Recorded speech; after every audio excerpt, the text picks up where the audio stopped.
afternoon, good evening, everyone. So, in last class, we have discussed about emasculation and bagging. Both were the techniques of artificial hybridization. Today, we are going to discuss about the agents of pollination in case of maize and sweet pea. So, when we talk about the pollination in sweet pea, it takes place with the help of the mechanism which is called the clever mechanism. As we know, in case of sweet pea, we have three types of petals. In these three types of petals, first we will be having the long petal which you have seen here. This is called as standard. Now these two smaller petals which you can see in the diagram, which is on side of the standard, is called as the wings. We draw our diagram this way only. So these are called as the wing petals, and at the base you will find two smaller petals which are joined together, or these are gamopetals. So this is 1 plus 2 arrangement, and in this mechanism, when insect is traveling from one flower to another, they are sitting on the large standard petal or rhizome and pressing its long, you can say, hypophysis into the style for getting the nectar, or they may be getting the nectar from the base of the thalamus or base of the flower which is having the nectarines. So it will be absorbing the nutrients or sucking up the nutrients from there. In doing so, I mean, during this process, what happens?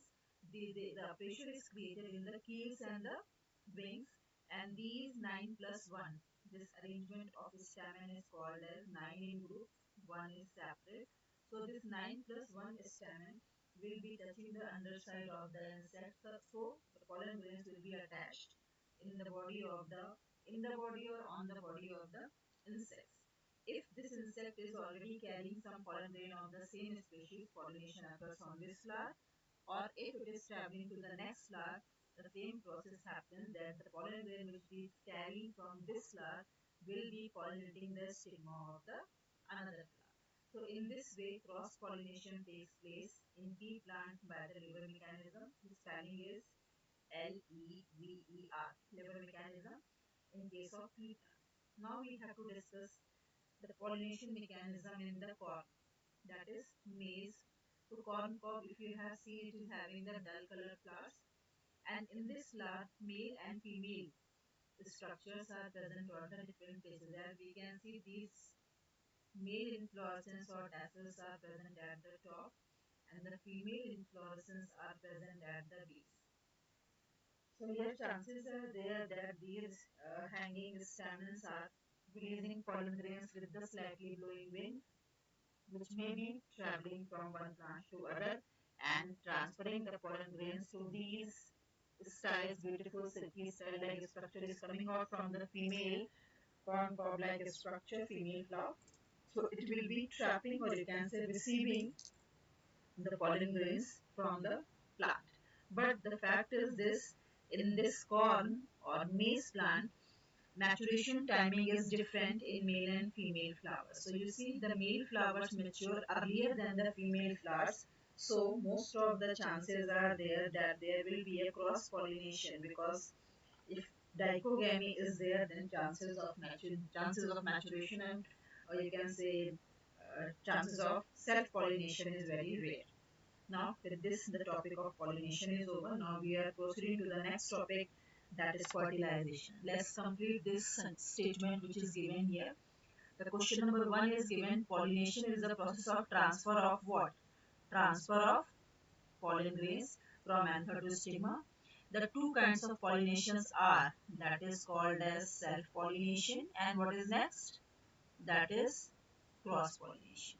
For self-pollination, the flower need not to be large and showy, or attractive, or showy, you can showy is attractive, so large and showy. For self-pollination, dash and dash must mature at the same time. What should be the answer?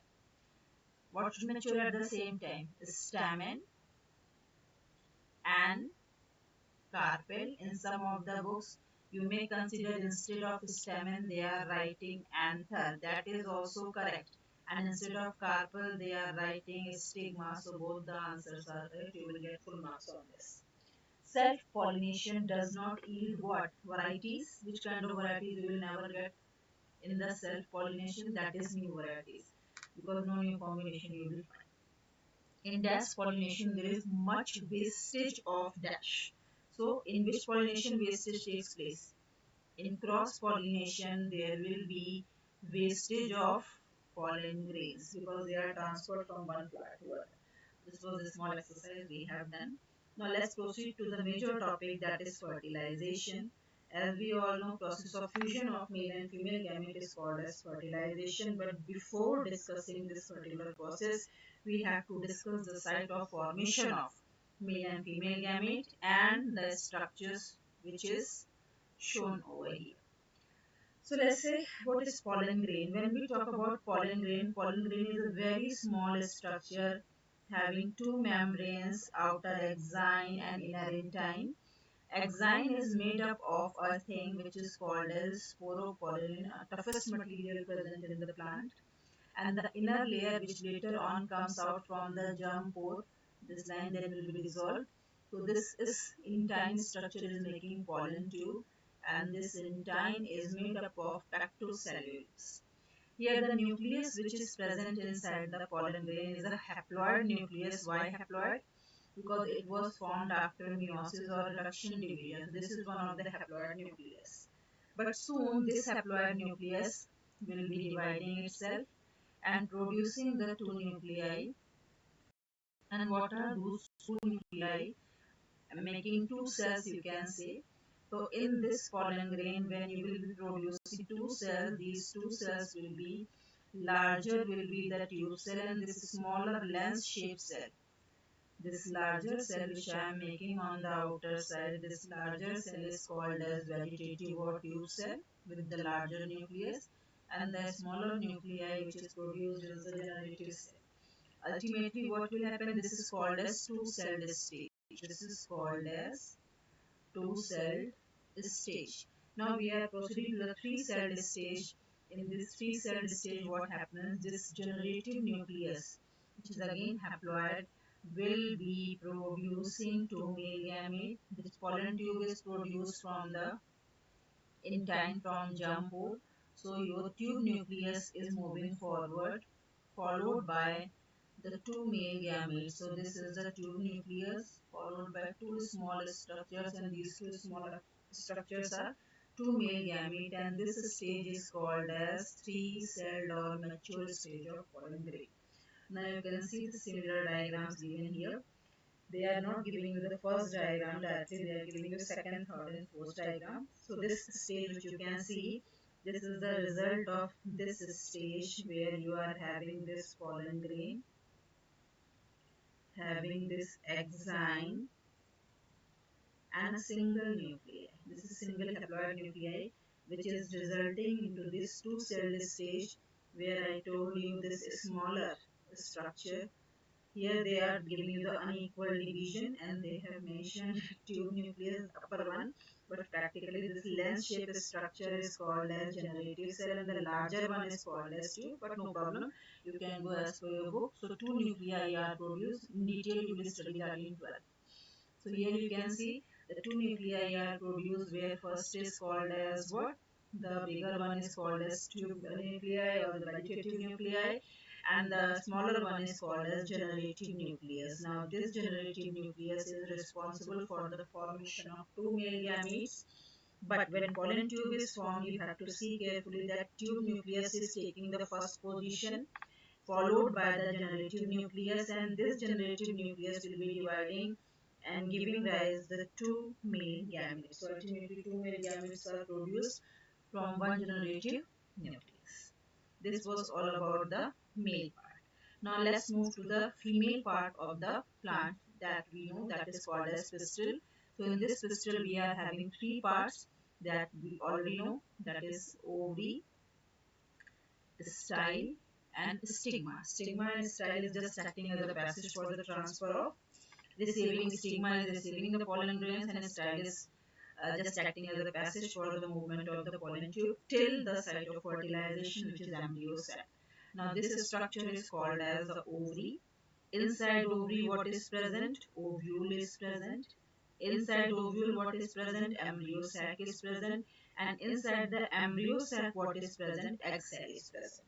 So this is the complete structure where we have to focus in, and this is the egg cell. So pollen tube has to reach till here. Now what is the detailed structure of the ovule?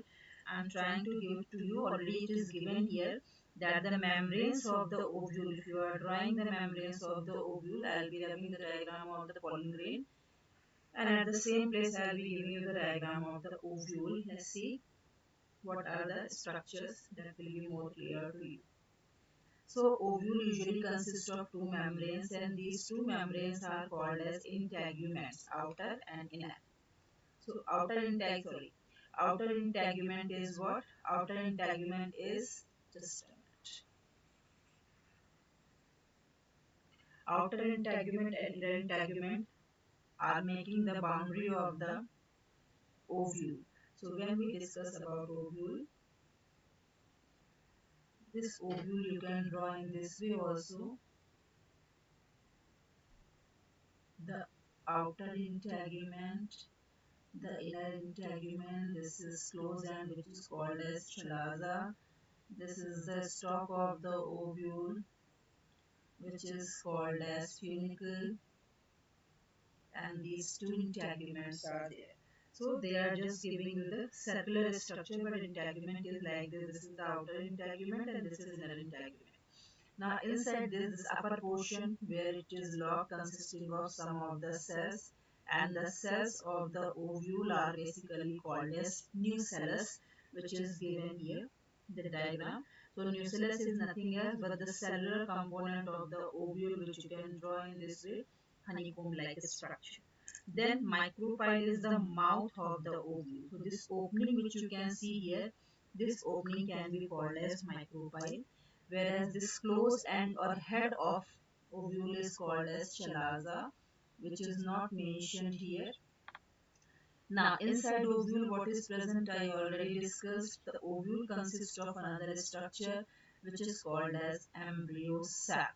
Now this embryo sac is 7-celled 8-nucleated, which is having 3 polar nuclei at the top, 3 antipodals at the top, 2 dotted structure or 2 polar nuclei in the center, and at the base you will be having the egg cell followed by on either side with the synergid. So what exactly happens at the time of pollination? Now it could be clear to you. Let me discuss once again the structure of the ovule with you all. Like first we are discussing about the integument, which is not mentioned, it is mentioned here. The first thing we have discussed, that is the integument. Now after integument we are having two structure. One is called as micropyle. Let me take the dark color. So this is first structure which we have already discussed, that is integument. Second structure we are taking, that is micropyle. The mouth of the ovule is micropyle. Third we have discussed nucellus, that is the cellular component of the cellular and diploid component of the ovule. Then we are moving to the next structure which is present inside the ovule, and that structure is called as embryo sac number 4. This embryo sac consists of 7 cells and 8 nucleus. This is called as 7-celled 8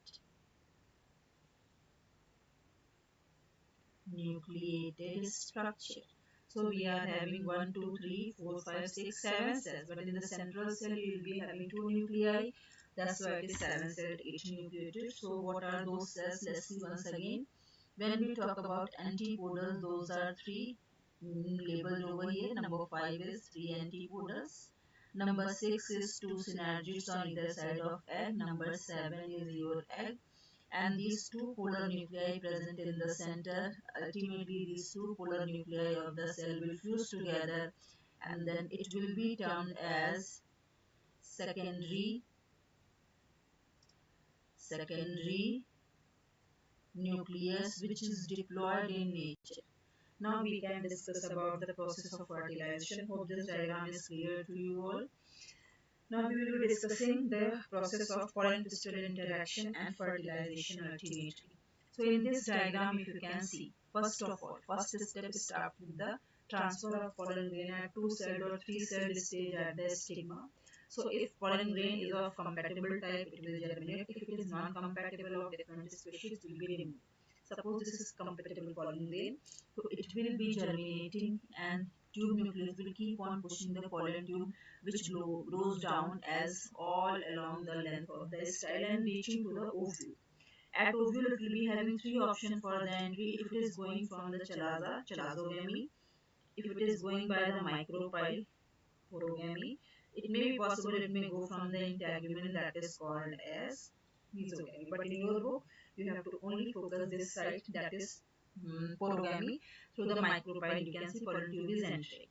Now, third thing we have to discuss here, how it is entering inside the embryo sac. So entry of pollen tube in the embryo sac is taking place with the help of filiform apparatus of synergid. The synergids are consisting of some finger-like projections which will actually receive pollen tube, and then this synergid will burst and will be releasing out two male gametes inside the ovule. Now these two male gametes will ultimately cause the process of fertilization, which is called as double fertilization in case of angiosperm, which we will be discussing in the next class. Thank you.